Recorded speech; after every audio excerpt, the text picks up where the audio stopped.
event, popularly known as the Roswell incident, has recently been the subject of intense interest by both the media and a curious general public.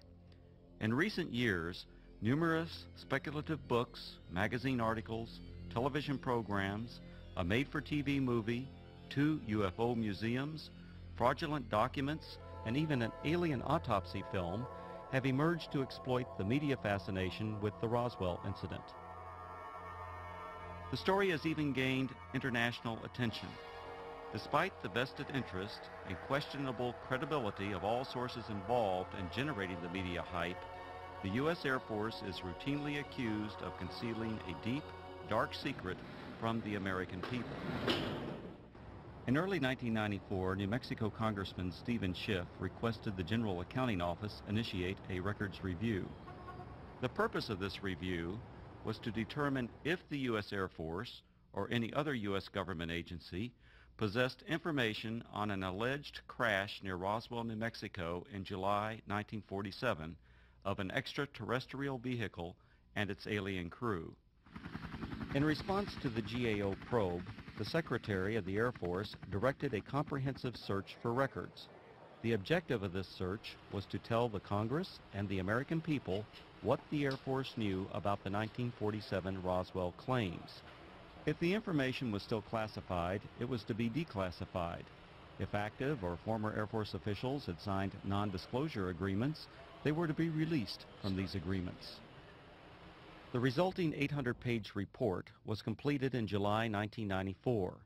The report concluded that the predecessor to the U.S. Air Force, the U.S. Army Air Forces, did recover material near Roswell in July 1947. What was recovered was not the remains of an extraterrestrial spacecraft and its alien crew, but debris from a then classified Army Air Forces research project codenamed Mogul. Begun in 1946, Project Mogul was a top-secret attempt to acoustically detect suspected Soviet nuclear explosions and ballistic missile launches. The project was accorded the highest priority because it addressed the most important post-war national defense concern, development of an early warning system to prevent a devastating surprise attack. Mogul used an odd assortment of naval acoustical sensors, radar reflecting targets, nylon fibers, and other equipment carried aloft by a train of weather balloons extending over 600 feet. Claims that the U.S. Army Air Forces recovered a flying disc near Roswell in 1947 were based primarily on a misidentification of the radar targets, a standard element of weather equipment adapted for use on the long Mogul balloon train. In June 1947, the oddly constructed radar targets were found by a local rancher who later reported the equipment as a flying disc. Following some initial confusion at Roswell Army Airfield, the flying disc debris, aluminum foil, rubber, paper, and sticks, was identified by Army Air Force officials as remnants of radar targets and weather balloons. With the positive identification by the Army Air Forces of the debris recovered by the rancher, events that occurred in 1947 were officially resolved and largely forgotten. Initially, the Roswell incident consisted only of accounts of the recovery of a flying disc. In 1947, there were no claims of alien bodies associated with the Roswell incident. The recovery of alien bodies became part of the Roswell story during the late 1970s, with other claims being made in the 1980s and 1990s. These later-day revisions to the Roswell story were often based on anecdotal accounts from second- and third-hand witnesses collected by UFO enthusiasts 40 or more years after the actual event. The same anecdotal accounts that refer to bodies also describe large-scale field operations conducted by U.S. military personnel using an assortment of military vehicles and aircraft to recover crashed debris supposedly from an extraterrestrial spaceship. Military personnel were allegedly led by an angry, red-headed captain, threatening those who witnessed the operation with imprisonment or death if they revealed what they observed. The popular Roswell story contends that the bodies, once recovered, were allegedly transported under tight security to the base hospital at Roswell Army Airfield for autopsy. At the hospital, the angry red-headed captain was again allegedly observed threatening civilians. Following the purported autopsies, the alien bodies were supposedly transported to Wright Field, Ohio, now Wright-Patterson Air Force Base, for further processing and storage. This summarizes the Roswell incident scenario as presented by UFO enthusiasts.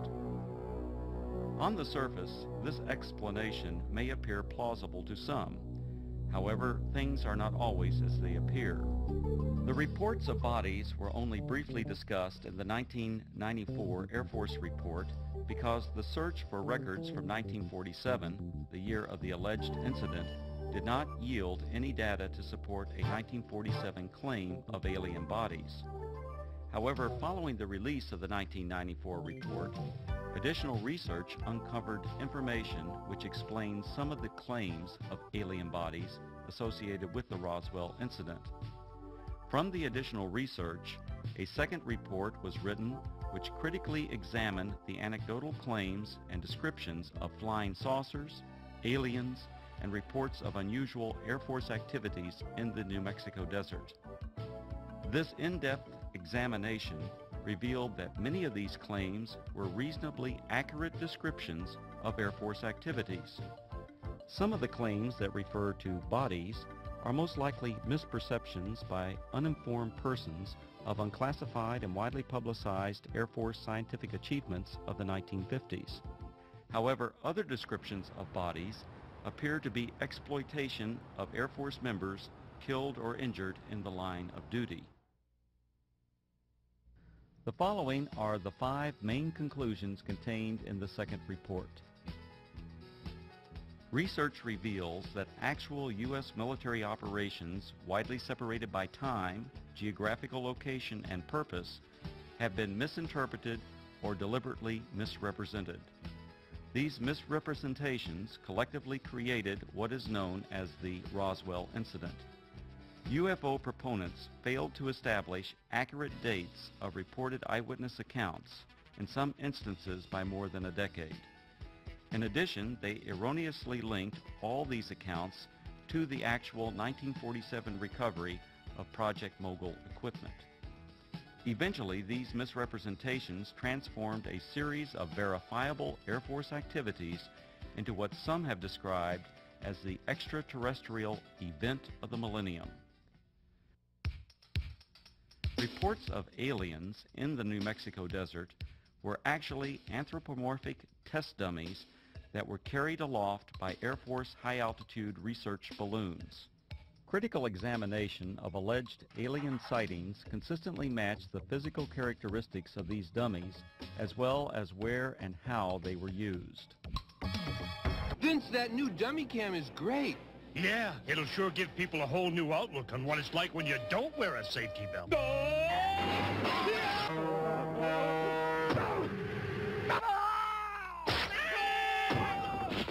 I think they'll get the picture. You could learn a lot from a dummy. Buckle your safety belt. Anthropomorphic dummies, also known as crash test dummies, are today easily identifiable and are even stars of their own successful auto safety advertising campaign. However, during the 1950s, public awareness was still decades away for these important scientific tools. From 1953 to 1959, anthropomorphic dummies were used by the U.S. Air Force Aeromedical Laboratory in projects High Dive and Excelsior. The project's main objective was to study methods for returning a pilot or astronaut safely to Earth by parachute if forced to eject at extremely high altitudes. For these tests, dummies were transported up to 98,000 feet by high-altitude balloons.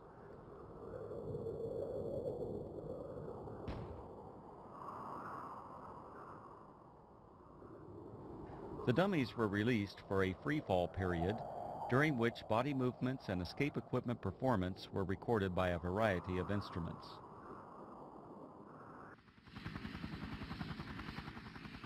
Many of the dummies landed outside the confines of military reservations and were regularly observed by local civilians. Following a series of dummy tests, a human subject, Air Force test pilot Captain Joseph W. Kittinger Jr., now a retired colonel, made 3 bailouts from high-altitude balloons. These and other aeromedical projects that used both dummies and human test subjects were unclassified and widely publicized in the press and other media. In 1956, 20th Century Fox released On the Threshold of Space, a feature-length motion picture based on these projects and filmed on location at Holloman Air Force Base. Air Force personnel, aircraft, high-altitude balloons, and other equipment, including the actual anthropomorphic dummies, were used in the making of this film. The eyewitness reports of military units that always seem to arrive shortly after the alleged crash of a flying saucer were actually accurate descriptions of Air Force personnel engaged in high-altitude balloon and anthropomorphic dummy recovery operations. Since 1947, Air Force atmospheric research organizations at Holloman Air Force Base, New Mexico, have launched and recovered approximately 2,500 high-altitude balloons, many in the same areas of New Mexico where the Roswell incident allegedly occurred. Additionally, the equipment, vehicles, and procedures used by the Holloman Air Force Base Balloon Branch, the unit that conducted most of the launches, are the same as that described by the reputed witnesses who claimed they saw the recovery of the flying saucer and alien crew. These huge Air Force high-altitude balloons, launched by the Holloman Balloon Branch, carried aloft a wide range of sophisticated and, from most perspectives, odd-looking devices. Much of this equipment was experimental and represented for that era the latest in space-age technologies.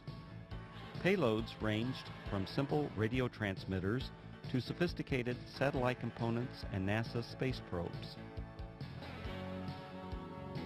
In fact, qualification trials for the NASA Voyager Mars and Viking space probes were flown by Air Force high-altitude balloons during the late 1960s and early 1970s. Ironically, these balloons were launched from the former Roswell Army Airfield, site of the originally alleged 1947 incident, and recovered on the White Sands Missile Range over 100 miles to the west.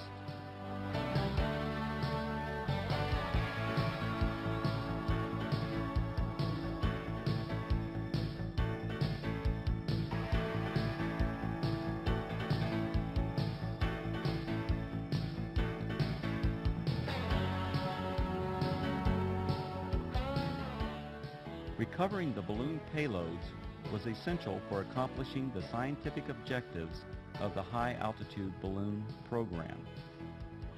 The primary high-altitude balloon recovery areas were and still are located at predetermined sites throughout Arizona, West Texas, and New Mexico, including the area surrounding Roswell. To retrieve the equipment many miles from Holloman Air Force Base, recovery personnel operated a variety of aircraft and vehicles. The exact vehicles described by the witnesses as having been present at the crashed flying saucer sites.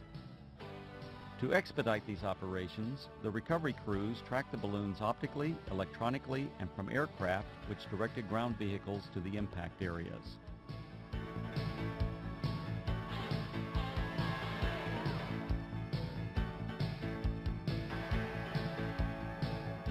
In several of the Roswell accounts, unsubstantiated allegations asserted that military personnel who retrieved equipment from rural areas of New Mexico intimidated and threatened civilians on the scene. On the contrary, Balloon Branch personnel enjoyed good relations with the local community and often solicited their assistance following a balloon or payload landing. In the course of their activities, recovery personnel rented or borrowed tractors, bulldozers, snowmobiles, and even pack mules from local residents. The payloads, parachutes, balloons, and circling chase aircraft often draw crowds of curious onlookers from the local community. In fact, so many civilians are often present at balloon or payload landing sites, the scenes were once described by balloon branch personnel as being like the circus coming to town. Here's what it looked like this afternoon, floating from east to west over town. It was way up there, all right, some 25 miles over our heads, the Air Force later told me. The giant helium-filled balloon eventually collapsed, falling to Earth like 1,000 pounds of cellophane, landing on the Gila Indian Reservation southwest of Phoenix. A short while later, we spotted this, a large parachute, perhaps 100 feet across.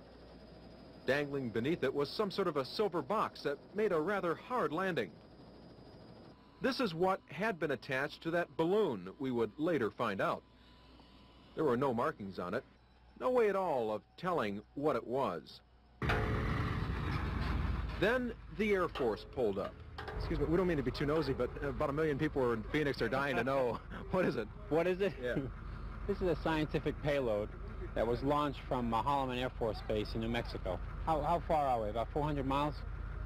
Okay, it went up to approximately 125,000 feet in the air, carried aloft by an 11 million cubic foot balloon. So there you have it, an Air Force experiment to gather information on gases in the upper atmosphere. Thank goodness it was one of ours. Len Clements, News Center 10. In addition to high-altitude balloons, the Holloman Balloon Branch also launched low-altitude tethered balloons. These tethered balloons may have inspired at least one account of an alien craft associated with the Roswell incident. In a popular book, the authors present a drawing of a crashed spaceship, allegedly given to them by an anonymous witness. When this drawing is compared to a photograph of an experimental tethered balloon flown at Holloman Air Force Base in March 1965, the similarities are undeniable.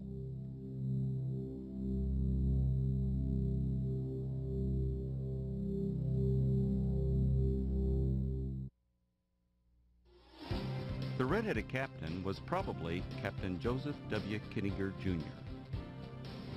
Captain Kittinger served as the project officer or pilot in all three of the Air Force's manned high-altitude balloon projects, Man High, Excelsior, and Stargazer. Captain Kittinger was present at many balloon and dummy launch and recovery sites throughout the southwest United States during the 1950s and early 1960s. However, other than the allegations made by UFO proponents, there is no evidence of any kind that Kittinger confronted or threatened civilians. Colonel Kittinger's achievements as an Air Force test pilot are legendary. He has the standing world record parachute jump from nearly 20 miles.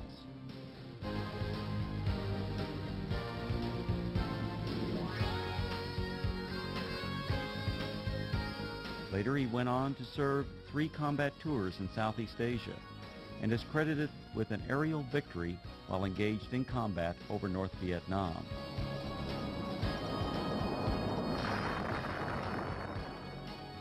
After over 480 combat missions, Colonel Kittinger was shot down over North Vietnam and spent 10 months as a prisoner of war in the infamous Hanoi Hilton before being repatriated in March 1973. Colonel Kittinger made history again after retiring from the Air Force. In 1984, he accomplished the first solo crossing of the Atlantic by balloon. The final and most disturbing conclusion of the second Roswell report is the apparent exploitation of Air Force members killed or injured in the line of duty to perpetuate the alleged sightings of alien bodies.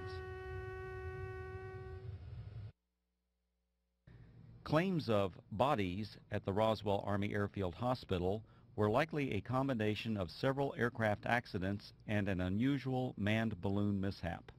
One aircraft accident occurred on June 26, 1956.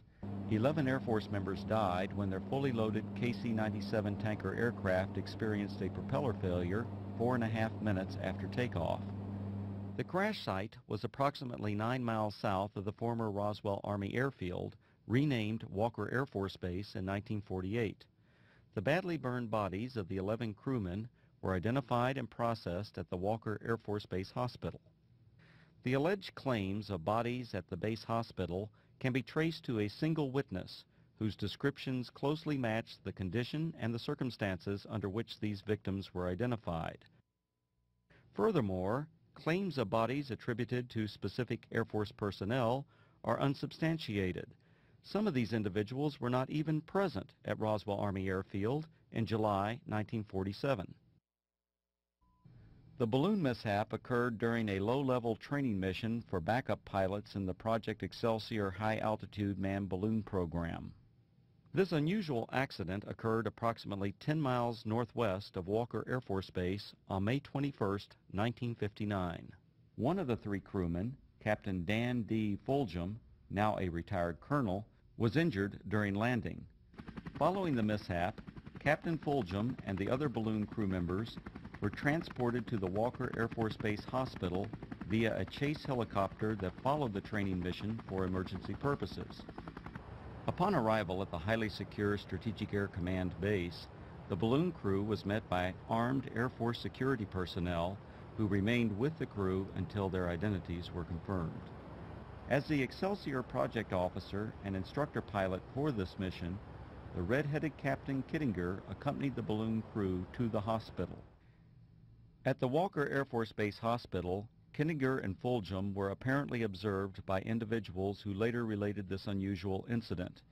Elements of this actual event now appear to be part of the Roswell story. Captain Fulgham was treated for an injury that caused his head to swell beyond its normal size. The injury, described as a traumatic hematoma, was not serious. On a specially arranged flight several days after the accident, Fulgham returned to Wright-Patterson Air Force Base, Ohio, where he made a complete recovery. Fulgham went on to distinguish himself as a test parachutist and physiologist for the space program.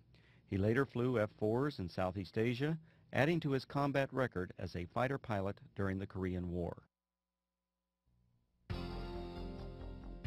When critically examined, the Roswell incident is exposed as a conglomeration of many events, including aircraft accidents that occurred over several decades. Misidentification of anthropomorphic dummies and experimental balloon-launched devices, combined with Air Force balloon operations portrayed as mysterious flying saucer and alien recovery teams, transformed verifiable events into what is now known as the Roswell incident. The U.S. Air Force and its predecessors have been the unsurpassed innovators in aerospace technology. Legendary Air Force leaders throughout this century have used technological advances to establish the U.S. Air Force as a premier military service.